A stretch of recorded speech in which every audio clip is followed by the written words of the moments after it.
Welcome back to the podcast. This is Byron Lazine here with Liz Novello. We are in, what are we in, Short Hills? Short Hills, Short New Jersey. Hills, Yeah. New Jersey. Definitely my first trip to Short Hills. Well, so thank you welcome. for having us. And thank you for coming, and thank you for having me. Yeah, absolutely. So Liz, I want to, just so everybody gets the background story Sure. of how we connected. Sure. I had in April of this year, Okay. Tom Ferry Yes. on The Real Word, which I do Yes. with Nicole White, my partner. And that was at Mohegan Sun at the William Ravis event. And he told a story about you. Really, I guess that would have been your first year, First, yeah, probably a couple months in, not even. into real estate. Just a really good story. I don't know if you want me to tell it, you want to tell it. I think let's start there because Why that's how don't we you connected. tell it? Okay, Because, so I might have... you might have some I different might have versions than some- Tom. yeah, Tom kind of... No. Go ahead. So he said, hey, there was a new agent. We were talking about just what things new agents should do. And he said, Gary Vaynerchuk's sister, Yes. Liz, I don't know if you guys got on a coaching call, connected somehow. And he had given you advice to, over the next year, call every single expired, withdrawn, canceled in your, well, I guess not withdrawn, I don't know the rules here, but Right. canceled or expired in your Yes. marketplace Yeah. sellers, and not look for a listing, not call them and set the appointment. Correct. Just call them and gather information so that after a year or after 6 months time period, you had the data to be able to speak to the consumer's needs, right? Not going at it with, as TF always says, commission breath, Sure. but speaking to them on their language where they saw the fault with their last agent, where they were frustrated with maybe Sure. real estate agents or the industry or the experience.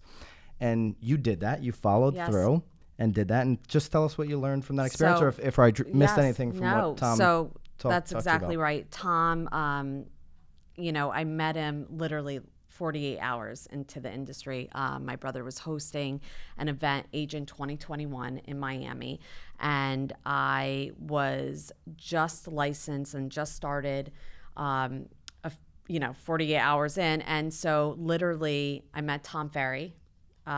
Pretty good person to meet 48 hours in. If you're a new agent, I you can't was- meet him, watch his YouTube Right, channel. for sure. Yeah. And he was just so generous and thoughtful and kind to me, and said, hey, if you ever need anything, let me know. I was in it, and I started coaching, and I thought it was a great kind of segue because I've never done it, and to have that resource is huge, especially when you're starting. I could say my first year of coaching was not a typical year of coaching, and I'm so grateful for that year, for Tom and for my coach Denise, because I don't know if I would have made decisions as fast as I did.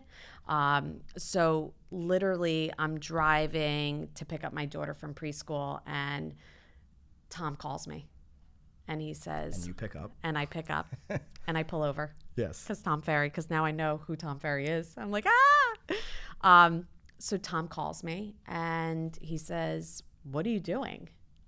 And I was like, I don't know. I'm just trying to get some leads. Well, how many? So Agent 2021 was in January. January, that's right.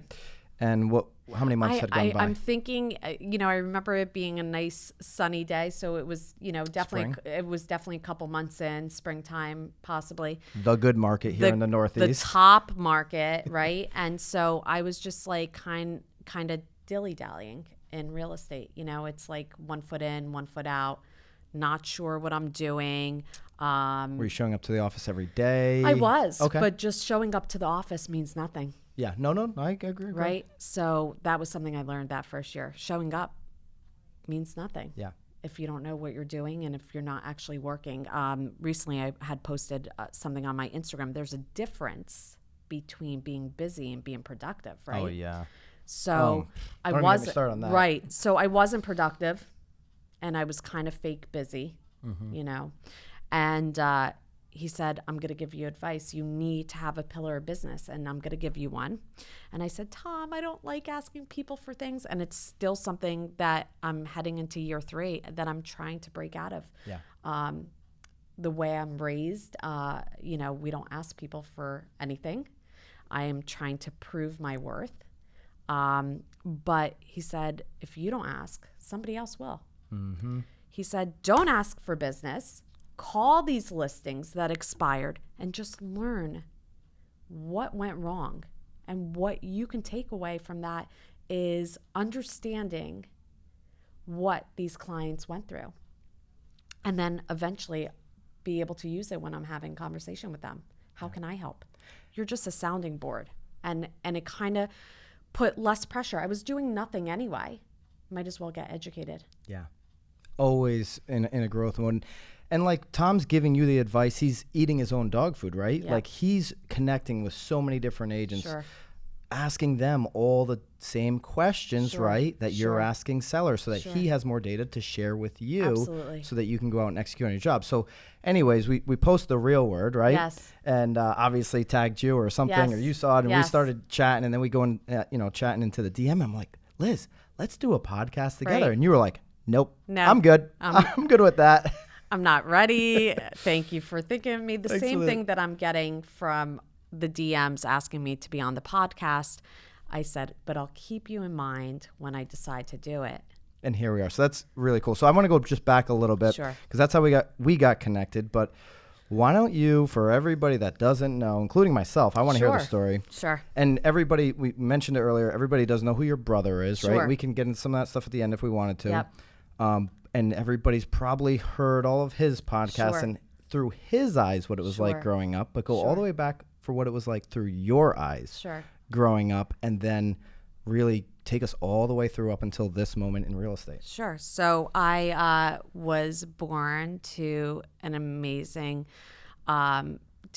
parents who immigrated to this country with my older brother Gary 6 months prior with our family, and lived in a studio apartment in Queens with our aunt and uncle and great grandparents and cousin. All in the same apartment? All in the same Oh apartment. my goodness. Yeah. And my parents came to this country and had me 6 months later. Wow.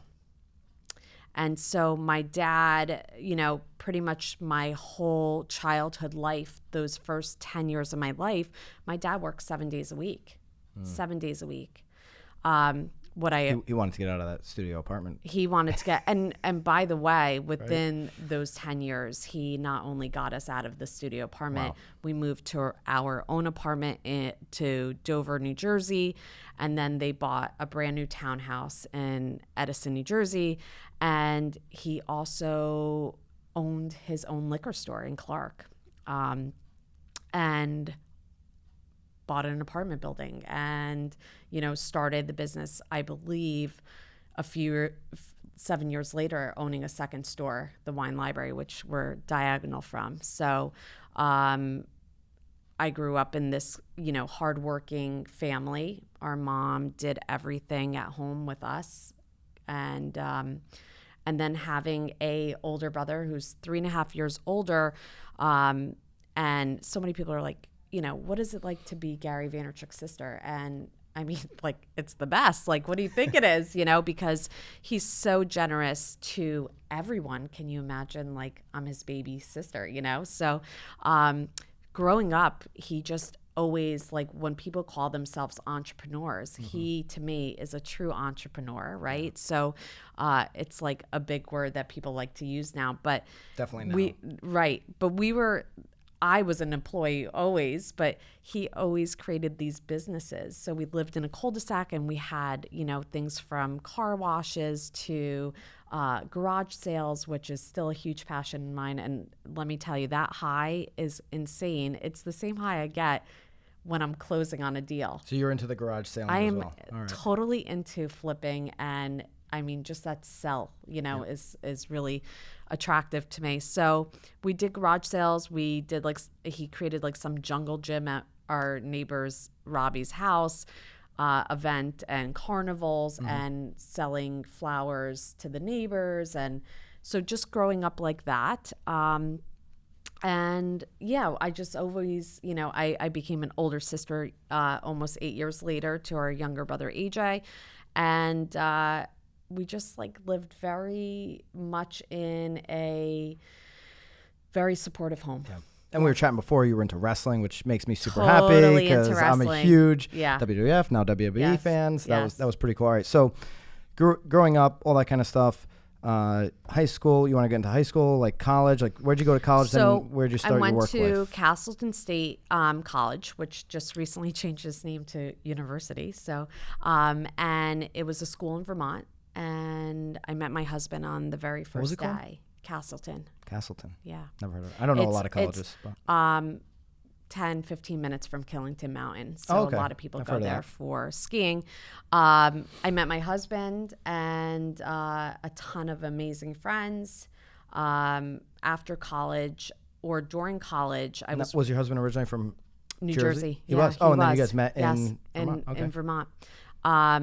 And he was 3 years older than me. But I met him the first day at his party. We have different versions, so I won't get into that. Essentially, I started working my senior year at Victoria's Secret as a salesperson, and I just dominated, really. I was just like their best salesperson. And one of the co-managers had left or something, and my senior year, I worked full-time as a manager and went to school. And school. And the money. Not what most college kids do. Right. It's like, Mom, send me more money. Right. By the way, I lived that life. My parents were generous and I didn't have to work, but I worked and I loved it. And then I was going to school to be a teacher, but the money felt really great being in retail management. Yeah. And I knew that I wanted to come back home because I'm so close with my family. So when I graduated, I said to my husband, I'm going back to Jersey. You can come with me or not. And Wow. So he came. Put your foot down on that one. Right. I mean, I guess I had to do it. But I'm just so close with my family. So I just couldn't envision not being with them. So then you started teaching in... So I was in retail management, made a lot of money, loved the money, but didn't love what I was doing. Sure. I don't mind working retail or those hours. It just, I didn't feel passionate about it anymore. And because I was such a young manager to people who were so much older than me, I didn't know how to manage them. And a lot of times people just go on doing a job, but I don't like doing a job that I'm not good at. And so I didn't feel good. And I decided to pursue and go to grad school and get my teaching certification. So retail was my first kind of career.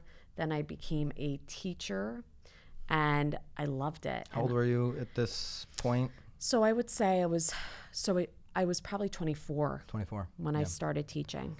It makes so much. I didn't know that until we started chatting before the podcast that you were a teacher. It makes so much sense to me. My sister was a tenured teacher, which I think you got to wait like 5 or 4 years. Oh, 3 years. Yep. She was a tenured teacher. Just really, the bureaucracy, everything got to her. Sure. And she 2 years ago joined our marketing team. We pulled her out of teaching. She works with us full time. But it takes a special individual to be able to be passionate about teaching. She was passionate about the teaching side, just not all the other stuff. Sure. And so when you said that, I'm like, that makes so much sense, the way you roll. So and what's interesting is that I don't think I would have been the teacher that I was without the experience of retail management and working with people. I taught first grade, so not that these adults or young adults taught me anything about that, but it just talked about like what I'm good at and what I'm not good at and what I enjoy and what I don't enjoy. And as a teacher, I took a massive pay cut, but it was the first time that I realized I was working every single day and it didn't feel like I was working. Yeah. So I had that feeling of, wow, this is what it's like to work when you have passion and when you're happy. And so I was very fulfilled. I'm super close with a lot of the families, and I still keep everybody dear to my heart. And I learned a lot, and I would have gone back, but I decided to be a stay-at-home mom. So you taught for how many years? I taught for 6 years. 6 years. Probably, yeah. And then you were stay-at-home for? So I was stay-at-home for almost 8 years. 8 years. And by far, that probably went by like that. Well, Not while you're in it. Right. Not the Not when first you're in year. it. Not the first year. But it's interesting because being a stay-at-home mom, I learned a lot from that too. But and I still consider motherhood as my number one job. But I know now that I've done a couple transitions in my life, it is by far the hardest job I've ever had. Most fulfilling, but by far the hardest job. I always thought my wife's stay-at-home mom. Right. And I always like, she's working way harder than. They're like, Byron, you work so hard. I'm like, no, my wife is working so hard. She's doing it 24 hours a day, 7 days a week. It just never stops. You don't get a vacation from it. We're going on vacation next week, but Stella's coming with us. Sure. Like it's nonstop, and it's still the number one priority for me in my life. My children are still young. My son is 9, so maybe when he was in 2nd grade, so a couple years back, I just felt like he was at that age where I wasn't needed as much. My daughter was in her last year of preschool.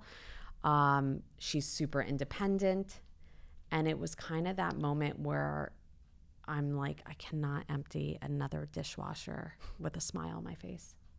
I can't possibly fold another set of laundry, and have you delegated the laundry? So I haven't, and it should be. Oh my gosh, by the Liz, way, come on! I know it is. I'm also raised by immigrants, so we don't do that kind of stuff. Maybe like my parents are very mindful, and my mom does it all still, but I don't. But it's definitely something that I'm working towards. I have had some help, but not a ton yet, not a ton, but. Yeah, I feel like also in motherhood now, going into real estate and kind of finally pursuing this dream that I've had, motherhood has really set me up for this job. No, I mean, they always say teachers, which you were, nurses, mothers, make the best real estate agents because you absolutely need to care about people first more than anything when you get into real estate. I'm going to say something that I hope doesn't piss people off, but I tend to do that sometimes. Or I say things the wrong way. Like I'm thinking about it this way. What are you saying? And it comes no, but in reality, your journey of 8 years at home is kind of the prototypical real estate agent, right? Stay-at-home mom, then thinking about the next career, wanting to do something. A lot of stay-at-home moms, or we can go the other direction, like a retired dude or whatever. Do it because they're like, well, it's something I don't have to show up at 9 for. I can do it in my free time. I can do it part-time, which that really aggravates me because I think now, this isn't a part-time career. First, how long were you thinking during those 8 years about real estate? Because everybody before they get their real estate license is thinking about it for a long time. How long were you thinking about it? And then what finally pushed you over the edge to actually do it? Sure. So I think it was actually 7 years that I was full time without working. But so how long have I been thinking? So I overthink.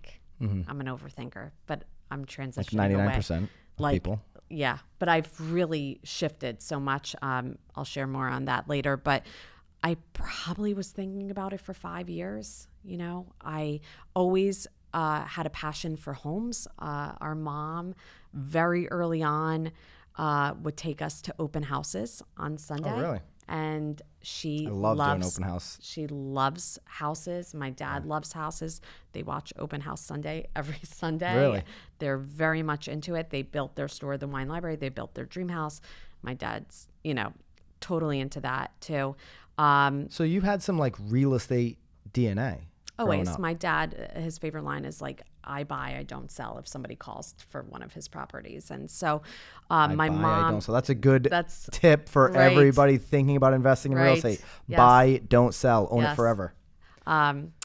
My mom would bring us to these open houses, and I literally would go into, they would be like these model homes, right? And so I would go to the little girl's room and be like, this is my room, and kind of imagine it. And so I had that. And also, in those 5 years I was really thinking about it, I sent listings to my mom. I'm like, what do you think of this home? What do you think? Do you like this? Just even I never even had to buy a new home.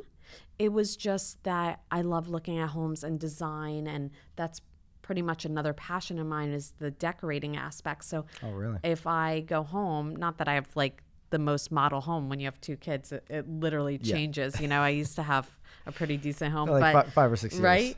But I love decorating. So I literally will go home and like in my head will knock down people's walls. And I'm like, they should do this to their kitchen and things like that. So I've always had that passion. But I think ultimately for me, a home and what a home means is like, I just always feel so safe. And my mom created this really loving, supportive, safe environment. And I feel like I do that for my kids. And I feel like anybody and everybody deserves to have the feeling of having a place to just go home and relax and feel good about, you know, where they are, their space they're in. Yeah. So 5 years you thought about taking the class and then getting the license. Towards the end of those 5 years, did that just start to wear you down? Like the thought of I'm going to do this, but not actually doing it? No, it was just like so typical of me saying, I'm going to do something. I'm going to do something. Everything I've ever done or set out to do, I've always done it. Eventually. Yeah. But I'm just a person that processes and thinks. And it also felt very guilty about wanting something other than staying at home. Well, I think it's such a privilege. Not everybody gets to stay home, right? So I get to stay home, and now I'm choosing to work when I hear so many of my friends say, I wish I could stay home. You're so lucky. You're so lucky. I wish I could stay home, which I always feel guilty. I have like that Russian guilt that my mom kind of passed on. But so I felt bad, but in the same breath, I have fire and passion, the same fire and passion that my brothers have, you know? And so I had that guilt. So regardless, I thought about it, but what really pushed me over is that I travel with my brother, Gary. He takes this stay-at-home mom once a year to a place I've never been. So he was going to Germany.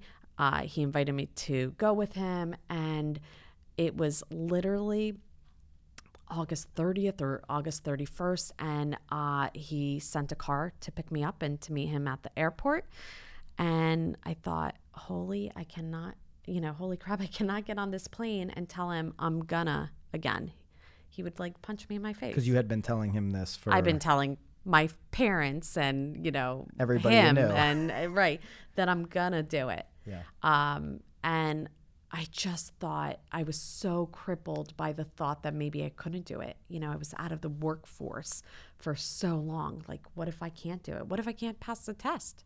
What if I can't do this job? What if I can't manage being a mom? Because I always want to be a mom first. Being a mom is just, in my opinion, so much different than being the dad, right? So like I think so. I think so. Like, sorry, dads. I just think so too, right? And I have the lucky, whatever you want to call it, luxury to, you know, we've made the decision. My wife's staying at home, and I get to work. So, you know, when a female real estate agent or a mother real estate agent compares their situation to mine, I'm like, yeah, I have this advantage, so I better be taking full advantage of it. It is absolutely just plain and simple harder to be the mother raising the kids and having a full career, right? Like we've got a bunch of them on our team. Nicole has 3 kids. We were talking about that before. It's harder. I think it is. I mean, I think dad's jobs are, you know, my husband's super involved. He works 5 days a week. He schleps to the city. He is fully in at work. He provides for our family. And on the weekends now, he is fully with our children because I work a ton on the weekends. And so I know it's hard for him too. I just think that as moms, it's things like the other night I went to a networking little thing, and I knew that I could only stay for an hour and a half because my kids had a project for school.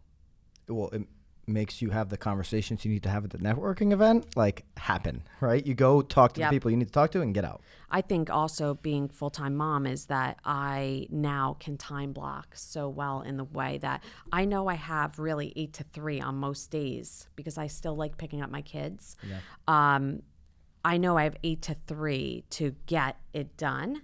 And then when my kids go to sleep, 8 o'clock, I'm back at it.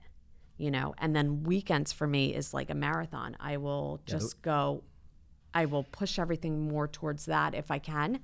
The weekends are game time for us. For sure. Yeah. For sure. And I love it. And I wake up super motivated and ready to go. And it's because I have that support from my husband.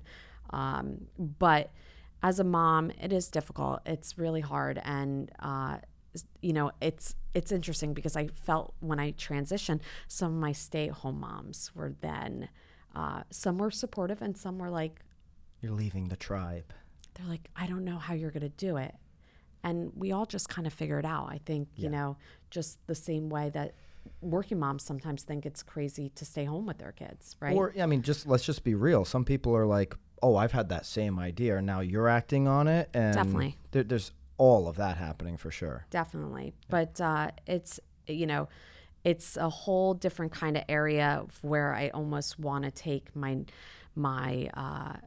Instagram in a way where I can showcase that women can start at any age. I just turned 40 in July, but I feel 20. I feel like I'm getting this next breath of fresh air. In real estate agent world, you are 20. You're like 19, right? The average age in the industry is 58, where I am on the Connecticut shoreline. It's like 62. Right. So, yeah, you're really young. Like, you could do this and dominate in this industry for 20 years and then be the average age of the real estate agent, right? Yeah. So, all right.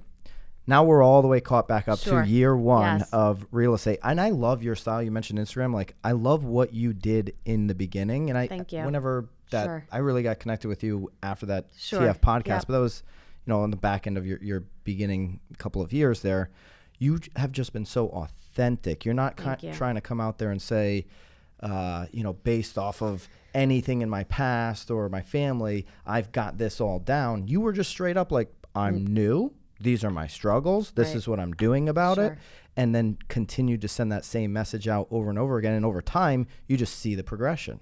So, let's be honest. So in August, that first year, I had sent Gary a post because he had said like, oh, do video tours of the house. And I was like, yes. And growing up, my mom watched Lifestyles of the Rich and Famous. And so it wasn't champagne and caviar, but I was showcasing a gorgeous home. And I sent it to my brother. We might drive back out to Short Hills if it's caviar. Yes. We'll come to that broker open. And so I was showcasing the home and I sent it to my brother and I said, what do you think? And then I'm at this open house and all I hear is bing, bing, bing, bing, bing, bing, bing, bing, bing, bing. I went from, and I never look at numbers. It's just nothing I do. I think I had 500 followers at the time, which that's okay, right? It went to like 10,000, 15,000, something ridiculous, in 2 hours. And so he called me and he said, you better effing do this every single day. And I'm still not doing as much as he says to do, but I'm doing it every day. And something that he's taught me is that I should just be me and I should be real and I should share what's happening and not pretend I know it. One of the very first pieces of advice he said to me in my fear of saying like, well, what if I don't know the answer to what the client's asking? He said, Liz, it's a great question. You know what he said? Right. He said, tell them you'll get back to them and get back to them immediately as soon as follow through. Right. For sure. So he said, just be honest. Yep. And so one of my early on Instagram posts, which got a lot of responses and DMs, was that I lost a listing. I had a listing. Mm-hmm. P.S. I still want it because they still haven't been able to sell it, and I'm still watching. And you want the listing back. And I worked really hard. What's the seller's name? Right? I worked really hard. Call Liz back. I'm still debating. I did get them an offer. They didn't take it, but that's a different story. They decided not to relist, and now I understand motivation of sellers because they're still on the market. Maybe they want to stay now. Yeah. Well, a whole story, but I'll tell you this. What I learned was I didn't go in there and try to sell them when they were not sellable. They did not want to move, the husband. So what I learned was You're going to see that a lot, right? Like one wants it more than the other. Now I realize you're not selling that. You need two people to be on the same page. But when you're so early on and it's my first listing, I'm like, please, anybody. So I got them an offer. I even drove to the house to present the offer because I thought that was the right move. But sometimes it is. You got to know your client. True. It can be. And so I literally took down the sign, but I brought them a gift and I hugged them and I said, thank you so much for this opportunity. I am sorry I couldn't sell your home for the price that you wanted. I hope that you'll consider me. And I did follow through, but regardless, their home is still on the market. So, And you were able to like have no fear in sharing the story of, I don't even consider that a failure, to be honest with you. Like, I just consider that like just part of the journey. Sure. But most people they'd cover that up. We have a new agent on the team. Her name's Nikki. And it was so great. Her first listing, she went on either Instagram Live or story or something like that. And she's like, oh my gosh, guys, I want to share with you my first listing. Right. And so people are like, Nikki, don't tell them it's your first listing. You're not. Of course you're going to get number 2 because you're being authentic. You're being real. If you tried to come out there acting like this was your 12th listing of the month and then people look you up and it's not, they're definitely not going to give you a call. Sure. Right? And I think, when I posted that, my brother wrote, I'm so proud of you, putting it out there because other agents even reached out. They're like, we would never do that. But it's truth. It's what's in our business. And my posts are not fancy when you look at some other, Instagram profiles, and which I don't do. I don't consume a lot. I consume Tom Ferry. I consume my brother, right? And honestly, something so bizarre is that this year is the first year after really being in the business for 2 years. I'm ready now to consume other podcasts because I really thought I need to be head down and really focus on the people that have really been successful and that share real situations, real ways to get business. And so I've been focused on that. And now I'm branching out, but being very thoughtful of how much time I consume because I think a lot of people consume and don't do. And I want to execute. No doubt. And consuming, people are like, well, I'm not going to consume because I need to keep working. Well, we're in real estate. And I know you're driving around to all these listings here. So you're in your car. Yes. Like your car can be your library of information where instead of listening to the latest song, just listen to audiobooks and podcasts. That's what I did. I put like 35,000 miles on my car last year. So there's plenty of time for me to consume these types of podcasts, but not sitting there laying in bed consuming podcasts when I should be executing on emails or whatever it is. Something interesting is that just people always say, I just hear a lot of people consuming a lot of information. I'm really mindful on consume but execute what I just learned, right? And so something that I have and a lot of agents don't talk about, but I know that not everybody's doing this, are making the calls. When Tom said make the calls, I'm like, I don't want to make those calls. I don't like calling people. What I did was make the calls because when Tom Ferry says make the calls, you better make your calls. I have now only after all this time have now become more comfortable. I actually love to make my calls in the car because I'm by myself trapped in a little place and I just want to execute on those. Do you not like making your calls in the office with other people in front around? of people? No. We have so many agents that hate that. I like to be in my own space. Yeah. Now I'm getting a little better, but I don't like it. I can't have anybody watch me. Okay. I don't know why. Are you using TF scripts or? Of course. Yeah. Okay, good. Yeah. But I also, this is something that my brother, has shared with me. I'm not so scripted. Yeah. And so, but I have the basics understanding and some that's where people bullet points, and I don't have to be. They get confused on the scripts. Sure. You cannot be robotic or you're going to sound like you're a bot talking to people.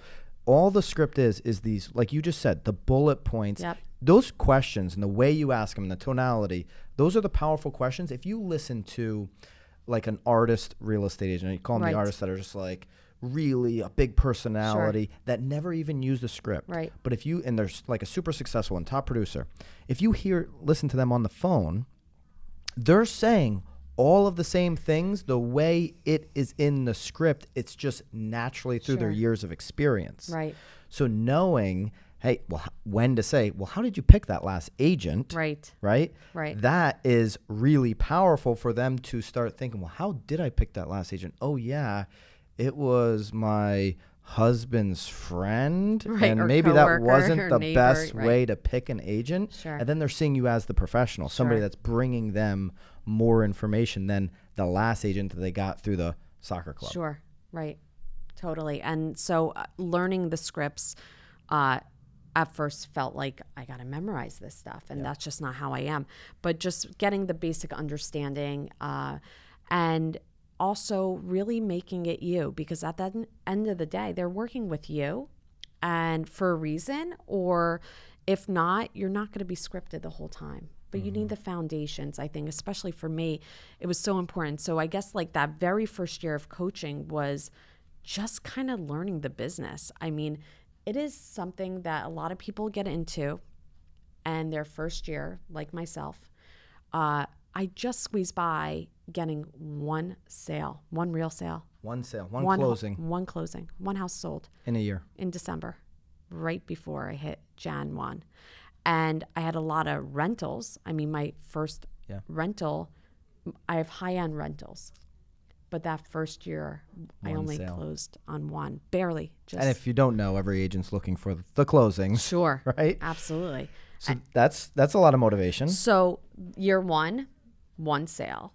But it gave me also the idea of like, that felt really good. I want to do that again. And I don't mind doing rentals. You know, a lot of agents don't like rentals. I did a rental, one of my first deals was because of a rental. I was just at a little pizza place, and a young girl was the waitress, and she's like, "Oh, I'm looking for a place." I'm so excited, right? Yeah. I'm like, "Yes, let's do this," right? Yeah. And come to find out, it was like a rental, like an hour outside of my market. After I had already told her I would help her, so I'm like, "Okay, I'm trapped. Sure. I'm gonna still help you." Sure. Her dad shows up. She was like a college rental. Sure. And we're looking at all these crappy places. Yes. I'm like, do you really want your daughter renting right. in one of these? Why don't you buy a place, fix it up nice for them, then you can rent it out after move. the 4 years after? He did it, right? So rentals Amazing. lead to business. Definitely. And I will do anything anywhere, by the way. Like, I have no shame. I will do anything anywhere. Some of your best clients, some of your highest net worth clients are going to come from the places you least expect it often, right? Sure. You know what's interesting too? One sale in your first year. Yes. I already know that in real estate, it doesn't matter if you're on Bravo or your brother's a big YouTube star, right? None of that matters when you get into real estate, because when you're new, you're not getting business from those places. Definitely. It's not just funneling to you like out of control. Like, I got all these leads because I have this advantage. That proves it right there. 1 year, one deal, because it is all on you, no matter what else you have, right? Definitely. Do people think that you're getting, now that you're having success, that you're getting your business because of? Now, definitely, right? And so I went to Agent 2021, and I ate some humble pie that first year, because I was like, I got this in the bag. Like, I can do it. These agents, right? You're looking at P.S. this, like, she's a top producer? Right. Yeah. I ate some humble pie, and I deserved it. But something that my brother also said when I got on that plane, and when I said, Gary, I did it, I signed up for real estate school, he said, good, don't ask me for one thing. Put your head down and work. Don't ask me for anything. So that entire year, I did not ask him for anything. And he's watched me progress and grow this year. And he came over one Saturday, and I said, I'm ready. And so he helped me brainstorm a few ideas that I'm going to execute on year 3 that I'm super excited about. So, going into this year. Yeah. So stay some tuned. like secrets in the bag. Secrets in the back. Yeah. Well, tell us about year 2, because we kind of skipped over year 2. Like, so, how transformative has this been? Sure. So year 2, I transitioned to a new team, and and it's been great. Yeah, I know Caroline. So. I mean, she's great. Yeah. I met Caroline at Agent 2021. I kind of watched what she was doing, and I approached her asking if I could be on her team. You met her at Agent 2021. I met her, and obviously it was like, that she was working diagonal from my dad's store, appealing. I'm like, oh, my dad fired me from Wine Library. So when I came here, I'm like, Dad, I'm back on Milburn Ave. Maybe that's the story we should talk about. Your dad fired you? My dad fired me. We have different versions also. And, yes, my dad fired me. He also fired my brother, Gary, because he wasn't committed to the business. Can you imagine? I don't know. Has Gary ever told that story? I'm sure he has. He has, because my dad we recently we're actually back in business. So if you're looking for a commercial space, the Taco Bell, the old Taco Bell next to my dad's store, he owns that building and we are leasing it. But so I said, Dad, let's do a video because let's get this place leased. Although he's a specific client. He's the best, but specific. Yeah. And so we did that video and he said, oh, I want to share that I fired you. I'm like, okay, Dad, share. But you also fired Gary, and nobody in the right mind should ever fire Gary because he asked to go to a party the one time ever in his life and you thought he wasn't committed to the job. So, really? So I'm back on Milburn Ave. What did you get fired for, though? I need to hear this. So I thought I was the boss's daughter and somebody who still works there, Mike. He and I were, having a conversation. He's like, I'm going to get you fired. And I said, you think you can get me fired? And I don't know. My dad. Did you give him the I'll get you fired? Of course I did. I was like 18, 19, 20, whatever I was. But I said, you think you can get me fired? I'll get you fired first. And so I don't know. My dad overheard it. I don't even know how he overheard it, but he was like on the loudspeaker. It's like, Elizabeth, come to my office. On the loudspeaker. Yes. And I got fired. Wow. Yeah. He said, you're not better than anybody who works here. And that's it. And that was a good lesson. Did that help culture in the wine shop? I mean, what helped culture was Gary's the best, right? Yeah. He makes culture amazing there. I don't know if it helped, but it helped me learn a good lesson that, just because you're the daughter or the sister, you're not better than anybody who works here. So I got fired. Wow. Yeah. So I'm back on Milburn Ave. I'm with Caroline diagonal from my dad's store. And I really love the people I work with. So I think that's really important. How big is the Caroline's team? We have, I got to think of all, I think we have 5 agents and she's, the boss lady and she's great. She's great. She is. She's another one that's super authentic. Very. You're going to get it straight from her. She's not trying to fake anything. I know her back from those of you that know that I was at Sotheby's for 4.5, 5 years. And I think the first time I met her was probably at a GNE or something, which is all fluff, by the way. Yeah. Only go there to network if you go to the GNE. Sorry, Sotheby's people. Yes. You guys know the deal. All the brokerage events are fluff. It's a big opportunity to network, produce content, sure. Do a podcast with people. All right. So year 2, right off the bat. Yeah. Was different. It was different right off the bat. Right off the bat. I had the support of Caroline. I knew that and this is something I think that is important for all new agents, team up with somebody who's been in the business and that knows it and that cares about people. Because we went on a listing appointment and we got it, and I felt more confident because I had backup. I had Caroline. Year 1, I went to a listing appointment. I'm cringing even thinking about this appointment. Somebody. You went together? I went alone. Oh, you went alone? Okay. Year 1 before I was with Caroline. Yes. On a listing appointment. So I had said, I'm going on this listing appointment. I listened to Tom Ferry on the way there. That is crash course. Right. That is all I had. I didn't bring any materials.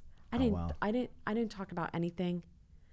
I showed up and I didn't deserve that listing. Yeah. Now in hindsight, it just makes me, I was thinking what was some of the You didn't send anything before you got there and you didn't bring anything. Nothing. Hey, I'm Liz Novello. Hey, sign here? Yeah, right? Please. Yeah. So I didn't deserve it. So expireds is a pillar. In year 2, what else has been a lead pillar for you? Are you guys doing online leads? Are you doing Zillow? What are you doing to get the business? So for me, I stopped being a seeker agent. I stopped being unsure of myself. And I started making it very apparent. And really, my Instagram really helped me. You're getting leads from Instagram? I'm getting leads from Instagram. Okay. Not only leads, my friends that weren't sure what I was really doing now knew I was an agent. That's the big one for me too. Every day, they saw what I was doing. Because everybody has an aunt that's in the business or a friend or somebody. Yep. But I showed a house and a friend said, what do you know about that house? You know? And so we just had basic conversation. And I said, let me show you. You have time today? And that was number one. Yeah, because you're putting out the message every single day. And now certainly Instagram, when I first started, it was more Facebook than Instagram. Yes. But I would go into, I'd get a call, hey, we'd like you to come over and talk about listing our home, right? And I would ask them, hey, who told you, right? Oh, so-and-so told us. And I'm like, wow. Right. I haven't sat face-to-face with so-and-so since before I had my license. So they're like more of an acquaintance, right? Than like a friend that I see often or whatever. And it's because of the messaging over and over and over again. So they didn't like the video. They didn't share the video. They didn't even comment on the video. But when their friend was over for drinks or for whatever and said, hey, we're thinking about selling our house, he said, yeah, or you should call Byron just because they're seeing it in their Facebook feed or now their Instagram feed. Day in, day out, that's what I'm doing. And it's not everything in their face, but I'm also showing, I'm not selling a home by doing a video tour, although I would love to. I was just highlighting a business in the town next to me where I work out. And literally I am showing the store and interviewing the owner, and somebody calls in, and I thought the owner was joking when she said, oh, somebody just bought the hat that you just showed, the hat. I was like, wait, can you buy the house? But people are now watching and purchasing things based on a video I'm doing. So it's really grown for me from the day that my brother said, you better do it. That next day I was like, oh my God, what am I going to do? Something that he shared with me that I think is probably the best piece of advice that I give everybody who's trying to get into it. It's don't create, document. Yes. Yeah. So I don't create anything. I don't make the picture so perfect. I literally will come out of bar method where I work out and put the camera to my face and be like hot and sweaty because I'm always red and disgusting. And people are like, Liz, I love that, because you see these photos and everybody's beautiful and lashes and this and that. It's just not real life for me. Yeah. And certainly when I first started doing like a show like this, like 170 something episodes, the first one, not the real word, I edited all of those on some like movie maker thing. It was awful, right? Now we have kind of a clear advantage in Sam, where things do look a little bit more edited, but it doesn't matter. None of that stuff matters. It's about doing it consistently. And I'm curious, was your reason to not do it, because you already knew you were supposed to be doing it before he said, hey, go do this. Was your reason, well, I don't have the time? To do just Instagram, to do content on Instagram or on wherever? I mean, I thought like, I didn't know what I was doing. That was it. Like, I didn't think too much about it. I didn't, it wasn't like a fear. I hear a lot of people just fear being in front of the camera. I wasn't fearing that. It was just like, I thought I was doing business. And something that's interesting, doing business is not like making 5 calls and then your day is done, right? So you're trying to create business in the pipeline, which I didn't do prior. I really feel so strongly going into year 3. It's the first time I have real pipeline ever, so, but like A, B, and C leads. Yeah. And real things coming. So, I didn't do it because I didn't have it, but I guess I wouldn't say because I thought I didn't have time. I just wasn't doing it.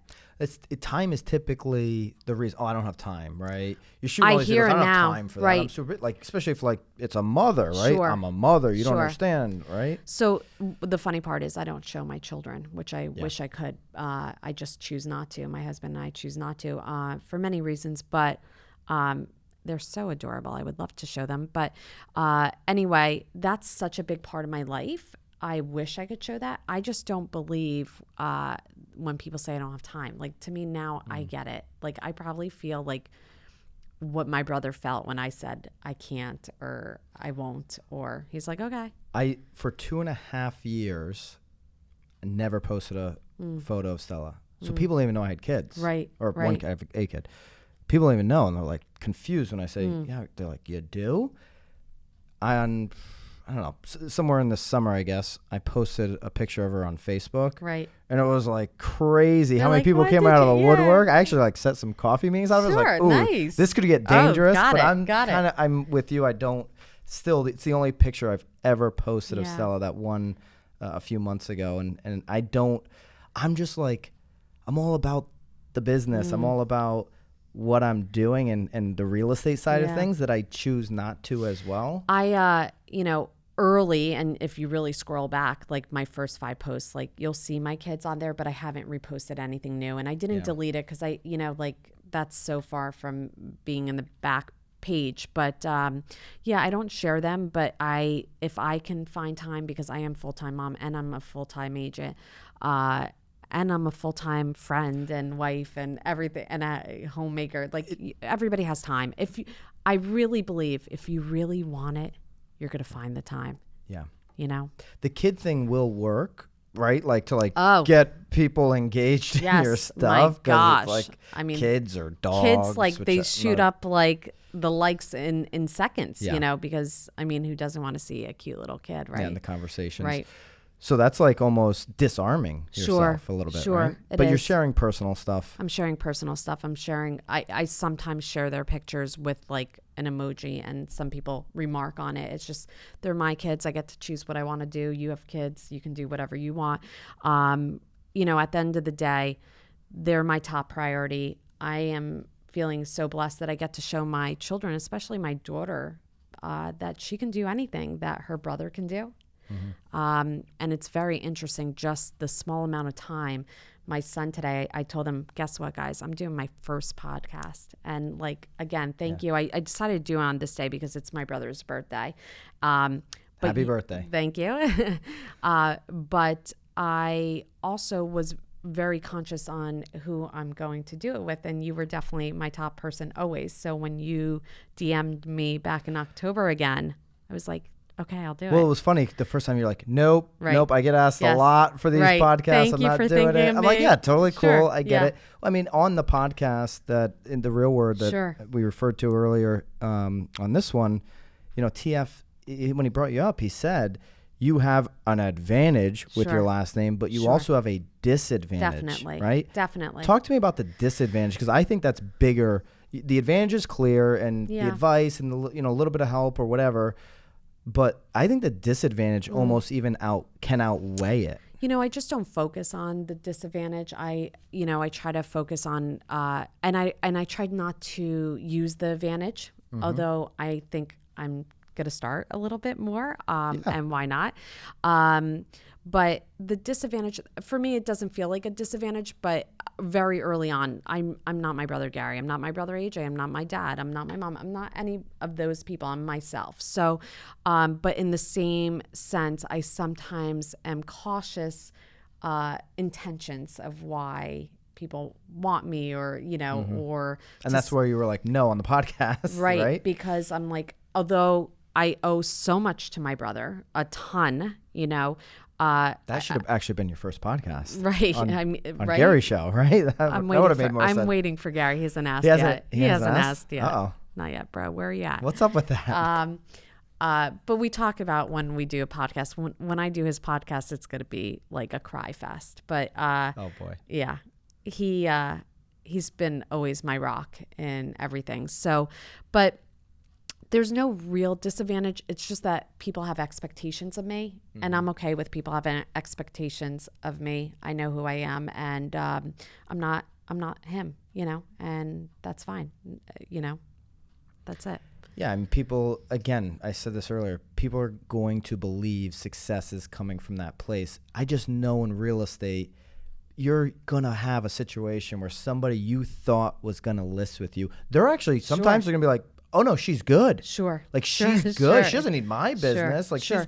she's got plenty of it. It's interesting. You're right. And a lot of people always assume, and there's just such a lack of education. That's something that I think about in moving forward, is to educate the consumers more. I mean, even were you shocked on how perception of real estate agents, Definitely. For the consumer, Sure. where it lies? Sure. Like, I'm also, in the same sense, it's like my own father will say he doesn't trust agents, And so I just want to turn that message around. Maybe not the whole message. Like, I get it. I'm only one person, but I just little by little showing that there are good agents and that really want the best interest for you at heart. And that's something that I really feel that my clients feel about me. I'm really grateful to my clients.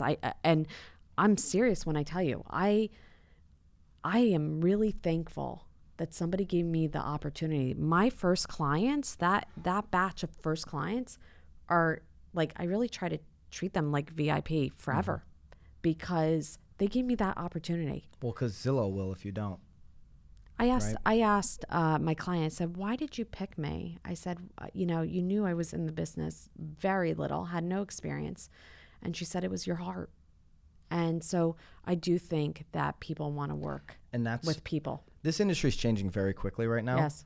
But what you just said is something that Zillow can't come into Short Hills, New Jersey I agree. and duplicate, is I your agree. heart, Yes. right? The connection you have with the people in Yes. your community. We did a podcast. Every real estate podcast covered it, and it just popped into my head, so I'm just going to bring it up now. When I guess it was this year, Gary. I think it was one of my best performing podcasts because I put Gary V in the title, right? Nice. But when he said you shouldn't go buy a home, that was this year. Oh, Did you get a ton of flack for that? Oh, well, first of all, I know I was one of the 2% of people, by the Yes. way, that actually defended him, only because I knew exactly what he was saying. Because I've rented in the last couple years. I sold my house 3 years ago to take the money, and I wanted to accelerate my business, put all the money into the business and rented. So I knew where he was coming from. But did you catch a ton of stuff for that? Did I catch a ton of stuff for that? I also was at a doctor's appointment and I saw it and I started getting messages. And the doctor did my blood pressure and she's like, Liz, your blood pressure's through the roof. Because something about me is you can say whatever you want about me. There's no way to offend me except when you go after my family. Yeah. And so I called my brother upset and he did a video for this one section, but he only did it for me, not for him, because it's like how it got sliced. If people took 5 to 8 minutes to actually listen to what he was saying, not read the headlines, people. You got to stop reading headlines. I get myself in trouble by putting 30-second pieces out on Instagram where we've done a 20-minute podcast or a real word show, and they're like, Byron, you should this. I'm like, yeah, because I wanted you to go consume the whole piece of content, which you didn't. And here's the thing. I'm not like Gary in this way, definitely not this way. He knows who he is. He didn't have to explain it didn't impact him at all, for sure, right? It didn't impact him. Yeah. But it got a sister upset because I feel like he does so much for free. I feel like he's the only one who does everything. If he has a book deal, he may say, you want to go buy my book? He never charges for anything. He gives everything free. You read a title and then you go after him. Yeah. It was just, for me as a sister, I didn't like it. And I'm not going to lie. I read every post and I didn't say anything. But then day 2, when I was still so upset about it, I just started writing about it. And honestly, people have made a ton of money off what my brother shares with them. Go read what he said. Go read it. Yeah. He didn't say his sister, someone's like, his sister's an agent. Yeah, I'm an agent. But what he was saying is correct for some people. Absolutely. And where do you sit on the same side I do that? Byron. If you're an entrepreneur, if you're passionate about your business first, then investing in your kitchen countertops isn't going to get your business any further. I also am a person who, I'm an agent that is not going to push my clients to be in a position where they can't afford to live Yeah. and cause stress. And with stress, we're living in a society with so much mental illness. And I think it's just this whole thing of keeping up with people. And so I am opposite. I want to do what's individually correct for each client. Yeah. And so he's right. If you want to, he said for himself, that he wished he used the money to put back into the business and not buy. That's right. When that whole story broke down, he basically said he put however much money into an apartment in New York that he could have put on Uber. Yes. I think that's where he went with it. Yes. I could be just totally misquoting that. Yes. But is that, Yes. Which obviously that would I have been a don't better remember one of the investment than right. real estate in Manhattan. Right. Even though that's a good investment Right. too. I get it. And I believe in having a home. And for some people, he's not talking about the person that is working, 9 to 5 and have their pension and things like that. He's talking about entrepreneurs, people that are investing in their business. It's a message that we've heard more than just from him. Yeah. We have a Navy base on the shoreline in Connecticut. Got it. And so, there's, a lot of in and out, Sure. Military people. And a lot of times they'll be like, hey, I'm here for 3 years. I want to buy a house. And I'm like, but you're here for 3 years. I always want to see like a 5 to 7 year window if you're buying, in terms of like, a savvy buyer who knows what they're doing, and they're going to like renovate, live in it for 2 years, not pay capital gains and sell. They get it. But like, you don't know where the market's going to be in 3 years. Have you considered renting? And if they tell me, no, we don't rent, we buy everywhere we go, then I'm going to execute on what you want. But I'm going to try to give you the other side of it, just so you know that in 3 years, the market could be down 12%, and your orders are to now go to Hawaii or to go to Guam or to go to wherever you're going, and you're going to be at 12% plus minus, then you're going to be now losing 20%. Definitely. I mean, listen, as a sister, I was taking down names. I have now moved past that.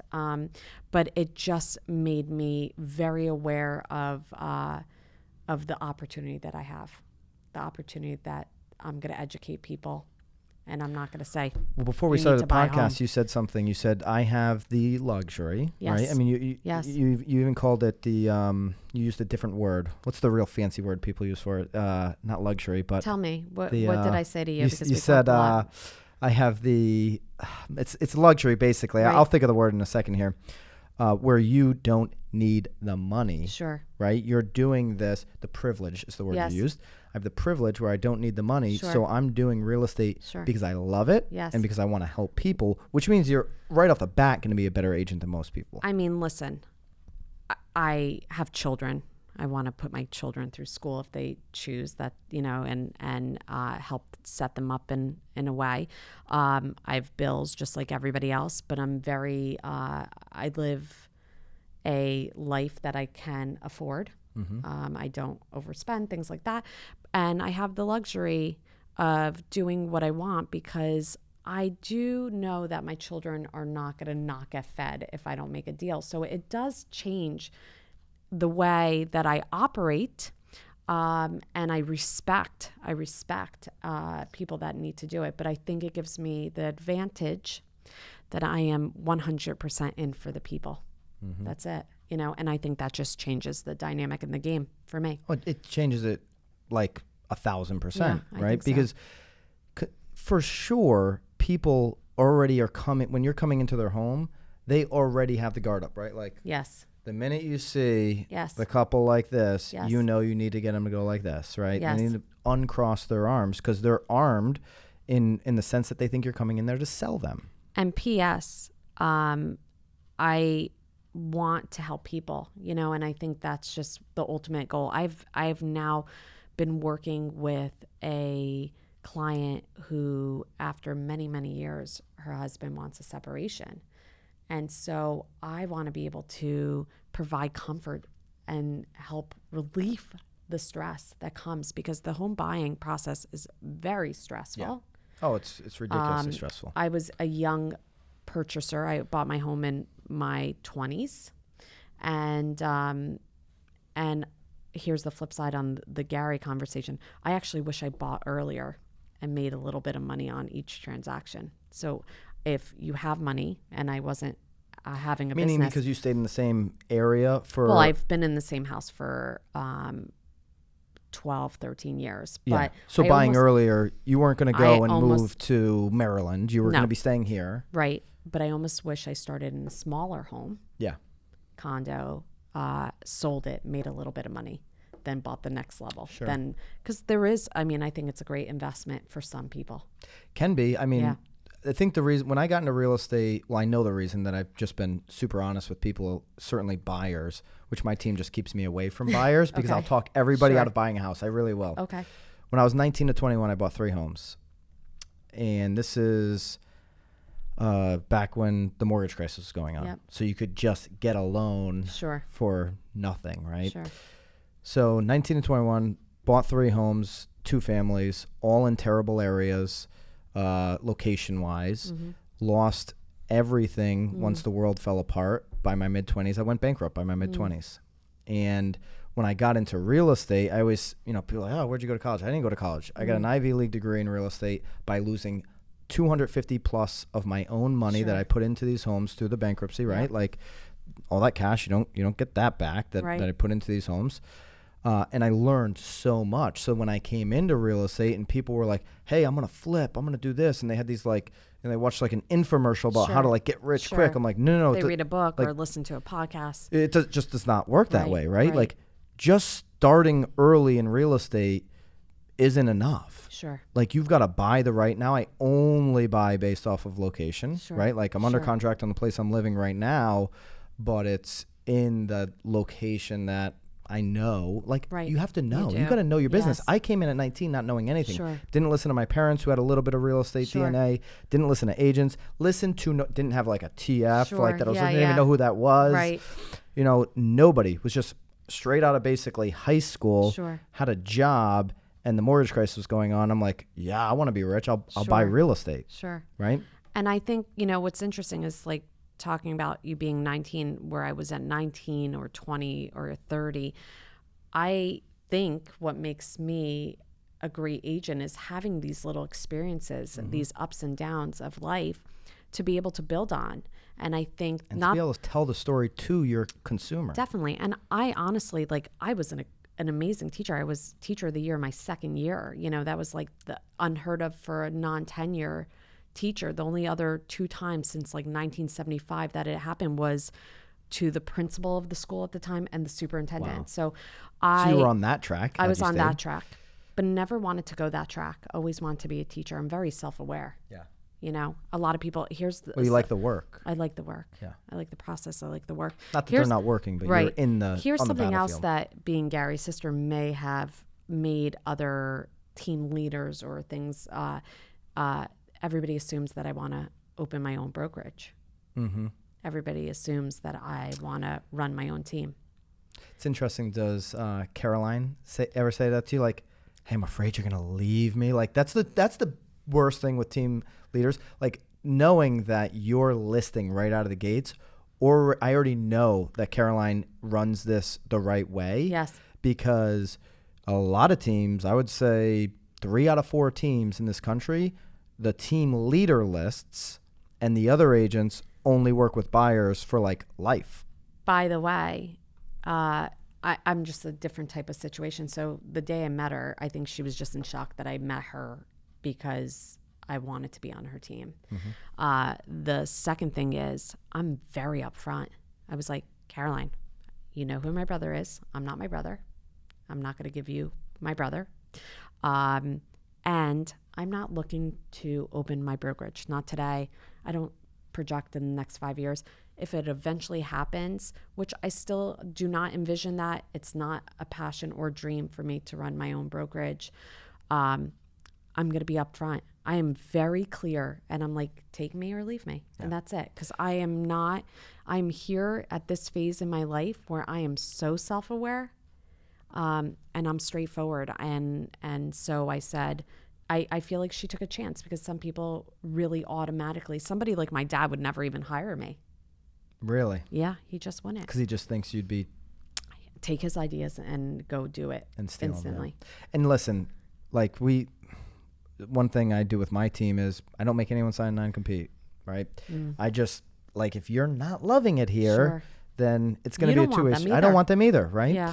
And I also don't want to hold somebody back, which is why we teach them, like, let's go how to fish right out of the gates, Sure. like listings and buyers right out of the gates. So I'm different. So I've had half listings and half buyers this year. Good. And so Just get more listings now. Right? But I love working with both, and I find an advantage to each one differently. Like I love being out there looking at houses, but I also recognize that's time consuming, and sometimes that's not going to get you to an end date anytime soon. But the list side, it's way more pressure. But Caroline's never held me back, and I appreciate that.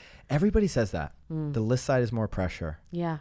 I feel and I haven't worked with buyers. You know, I have some clients that I will still work with on the buy side, but realistically, I haven't worked with buyers in the last 5 years. I feel way more pressure on the buy side. Really? I do. Because you feel more control because you know what you're doing when for I'm listing. When I'm representing the seller, and like we sell, like especially in Connecticut, where like people are like almost crazy to buy, right? Yeah, because of the state. Like when I sell something, it's like a party. Like I am like, yes, I got this win for my client. Where like when I'm representing the buyer, I almost take on the pressure, thinking back to 19 to 21. Of like, is this the right move for them? Are they going to be okay? Yeah. I feel more pressure on that side. It's interesting. So I feel really good that I have Caroline on the sell side because we really do a great job marketing, and that's what I want to do for every listing. And so I kind of lean more on her this year in that aspect. The buy side for me, I'm like, I know I'm going to find. Well, they're so excited, so it doesn't feel like pressure. Well, here's the thing. It's very odd, and I don't know how to describe it. I don't know if other agents feel this way. I don't know if you felt this way. It's almost like, you know, when you meet your spouse, it's like, you know, when you know. Like I just knew my sophomore year of college that I was going to marry my husband. It's the same way that I think when you walk into a home, I actually sometimes know when it's the right home for my client before they even know it. It's just that like, I'm like, this is it. Checked off all the boxes, and it just feels right. Yeah. So I don't know if people feel that way. It's something that's like that teacher, mother, innate ability. Like, because I walk in every house and I'm like, no, this is the house. Like, no, Byron, this is the house. I'm like, no, it's not. Yeah. Like, go rent. I definitely feel that way. Yeah. And I think it also just coming from the background of what construction looks like. A lot of people want to buy a fixer-upper, and it's a headache, and I totally get it. But are you mentally, physically, financially watching prepared? Chip and Joanna, or do you actually like, or can you actually do the work? Absolutely, yeah. So for me, like year 3 is definitely going to be more of a networking year for me, and has to be right. I'm right there with you. And for me, it's like Tom was saying, to do expired. So that's, you know, make those calls expired. But I also, from learning the expireds and really just making the calls, I now am so much more comfortable continuing the relationship. A lot of people get a lead and they just really drop it. Or like even a warm lead, people drop. It's the follow-up. It's like you constantly have to be on these leads on these clients. Yeah, I mean, if you're just going to cherry pick and do 1 or 2 calls when you get a lead, then you're just going to get what you get, right? But if you have really big ambitions, and not everyone has to have really big ambitions, you're going to have to follow up 10 to 12 to 15 times with these leads. I mean, you probably already know this, I'm a super real estate industry geek. So I want to switch it a little bit and get into some of that stuff, because I'd love your thoughts around some of the big changes, like iBuyer, Zillow, like all this kind of stuff. Yeah. Let's just talk about Zillow, because that's like the most toxic word you can throw out there to real estate agents, it seems like. Where do you stand on Zillow? Where do you think they'll be in 5 years? Do you believe? Well, I won't influence you. What do you think about Zillow? So, what's funny is I try not to. So I'll read stuff and educate myself, but I'm not an expert to say where I think they're going to be in 5 years, right? Yep. So I think what I do listen to is what's going to separate Zillow from other people are agents that have their brand. So, and I hear that from my brother. And so what I'm trying to create is a brand for myself. Do I think Zillow, I think they're going to, Do I think it could happen? Sure. I think that anything can happen, right? So I think it has happened. Right, yeah. true. Yep. And these iBuyers, or like I'm reading about somebody just showing up at the house and an agent's showing the house and they show up because they made an appointment and nobody's there to let them in, blah, blah, blah. Do you let those people in? I think also agents use Zillow when they're trying to comp out or give a listing price to somebody. They use other tools, but they do use Zillow, even though it's usually marked way up. For me, I'm not afraid of anything, meaning I'm just going to concentrate on what I know and being the best I can be and building my brand. And that's it. So you can see that, yeah, there's going to be a segment of buyers Sure. or sellers rather, that see the iBuyer opportunity where you can sell Definitely. your house to Open Door Sure. and Zillow, which Zillow's not doing it in this Sure. market yet, right? Zillow No. offers? Yeah. No. So it's not here. It's not in Connecticut yet either. You can see that's going to be a segment for a certain amount of 1,000,000%. people, right? Sure. Just like face-to-face is going to be the way some people roll. Sure. Referral based is going to Sure. be some people only buy everything referral based. Sure. Based off of what their friends and their family is telling them to be true, right? Yes. There's going to be all these different categories, and to your point, Yes. if you have a brand Yes. that outweighs all of that, you're going to be fine. Yeah. I try not to concentrate on what's going to happen. I'm just going to concentrate on what I can do to make sure that I stand out for any type of business that will change for the future. Yeah. So are you guys buying leads on Zillow? Just curious. I believe I'm not even sure. I believe that Caroline. You don't even care. I don't care. Yeah. Isn't that interesting? I try. I think this is what's different. It's the way that I was saying that I don't consume other people because I focused on 2 people that were really successful at what they do. I'm just very focused on what I need to do and how to grow individually. And I'm going to let Caroline do that thing that she does and what she does. At the end of the day, I think it's just super important to, for me, is just to do one step at a time and really being the best at each individual thing, like really crushing it on learning everything I can for my buyers, really crushing it then for listings and killing it there, and then expireds, and then the social. And Where's what's the feeder market to here? what is the what? The feeder market, like where are people moving from to Okay, come so to? Maplewood- Do you consider we're sitting in Short Hills, Sure. but what do you consider your general market? So, for example, it's funny. This question I get asked a lot. I live about 25 minutes from here in Basking Ridge. You can do real estate. I love you. You're always doing on every story, every morning, you're putting the Basking Ridge weather. So you're letting people know Basking Ridge, Basking That's Ridge, right. Basking Ridge. By the way, I don't even know how that came to me. Well, I do. My daughter every day will ask me what the weather is because she, unlike me, I'm like black and monotone and very little accessories. I know we're matching today. Yeah, we are. She wants to know if she can wear a dress, a skirt, tights, no tights. And so every morning I was looking at the weather, and then I was like, you know what? I'm going to post it. And I cannot believe the response I've gotten. A friend of mine said, I look to you for the weather now. Like, I don't even need to go to the weather app. It's like, okay, Basking Ridge is 20 degrees this Instagram morning, stories, Liz. right? And I think people are waking up and going to their phones immediately. It's the first thing I do in the morning is, I check my emails, my Is it DMs. the first thing you do? First thing. First thing. Yeah, I don't even go to the bathroom or anything. Just first thing. I need to see what's on the agenda. I need to see my calendar. Yep. I live very day by day, which is not anything I've ever done before. I want to wake up each day and know that what am I going to do today that's going to make me better than I was yesterday? And so Sam, how often have you heard that? that is So- just kind of what I'm Our mission pushing. statement is Yeah. hardest working team.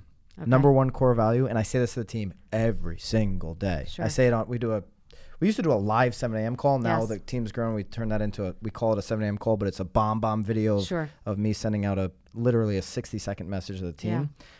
Every single message, every single day ends with, be a little bit better today than you were yesterday. Because to your point, if you're making these little tiny improvements each and every day, it compounds instead of saying like, oh yeah, next month I'm going to go Sure. get like the education, the training I need. Do a little bit every single day. It's better than trying to bulk it in one big day or one weekend. It's just not going to work. Definitely. I'm putting one foot in front of the other. I'm not trying to be the best version of myself today, because I think it's impossible. I have to go through some of these growing pains in the business, right? I have to learn things. And although I'm going to do the best as an agent for each client of mine, as each year, each day, each week, each month, I'm growing and I'm getting better. And so I just want to be a little bit better than I was yesterday. And what does that mean? It might mean like I need to try to get that workout in, because for me, it's just a whole mind, body, and just emotional kind of journey that I'm on. Yeah. Where do you, I mean, you actually earlier in the podcast Sure. brought up mental illness being, Sure. you know, serious thing. Sure. It's almost like, it's like cancer. Everybody's dealing with Sure. it with either themselves Yeah. or in their family. Sure. Like it's just, it's widespread. What are you doing? Crazy business, Sure. being a mother. Sure. You mentioned the gym, but what are Yes. you doing Yes. to take care of this? Well, for me, another trip that I took with my brother was to Asia. We went to 3 countries in 3 days. He spoke at them. Mm-hmm. I barely survived this trip. I was so jet lagged. We literally landed in Hong Kong. I don't even know where I was. I think Malaysia, Philippines. Like, I don't even know where I was, because it was get on the plane, land. He would have like meetings or meetups. He would speak on stage. Then we would go to this dinner, VIP dinner. Mm-hmm. And it was like just a blur, but somewhere. It wore you down physically. Oh my God. and It was mentally. physically exhausted. I had to tell his videographer, I said, D-Rock, I have to go upstairs. Don't let my brother leave me here. Don't let him leave me here. And then I thought to myself, wait, should I just stay here and then take a flight out the next day? I can't even travel with him. He was a machine, you know, and he's helping people, and I'm like completely nauseous and jet lagged. So make a long story short, I think what will be interesting, there was a pivotal moment in Malaysia. We went to this VIP, like Miss Malaysia was there, gorgeous girl. Wow. These entrepreneurs, very smart people. And we sat in a room, and I had just this like aha moment where everything from that day on, my whole life has changed. I think for me, it's living in gratitude. You know, I have so many things to be thankful for, and I don't even think I ever really gave enough appreciation to what I had. So I think living in gratitude, I've always been half empty, always, you know, Really? and my brother is half full by 100%. I was raised by He's like full. full, and my mom's full. When you're raised, and I feel like I was raised by my older brother and my mother, I don't pretend to be somebody I'm not also. Like, that's how I was, but you can change if you want, right? And so I never really consider myself, like my best friend would say, you're not negative, you're always supportive, you're always positive. But I truly know maybe I was more negative on my stuff. And so I think just that trip for me was so pivotal. It'll be fun to ask D-Rock to see if he can find that footage where I just like set myself free of all expectations. You left it in Asia. I left it in Asia. Wow. I think that's a good place for us to wrap this up. Let's do it. The gratitude spot. You don't have to worry about telling people where to find you. Sure. We're going to put that in the descriptions and all that kind of stuff. Put your Yes. Instagram handle, all that. If there is something you want to leave everybody with, certainly do. I guess the bottom line is you can do anything if your heart and mind are connected to it. Just try to go after any dream that you have, because nobody's holding you back. You're holding yourself back if you're not going after it. That's it. Hopefully you're going to be in New York at Inman, and we've got Yes. to do a real word. Yes, definitely. You just committed on. Okay, I'm committing to everything now. So Liz, thank you so much. thank you so much. This been was super so special. fun. Thank you. Thank you. Hey guys, thanks for watching the video all the way to the end. I really appreciate all your engagement, all your comments, and if you like this content, if you want to see more, please, I've got 2 videos linked up here, or hit the subscribe button so that you never miss a video again.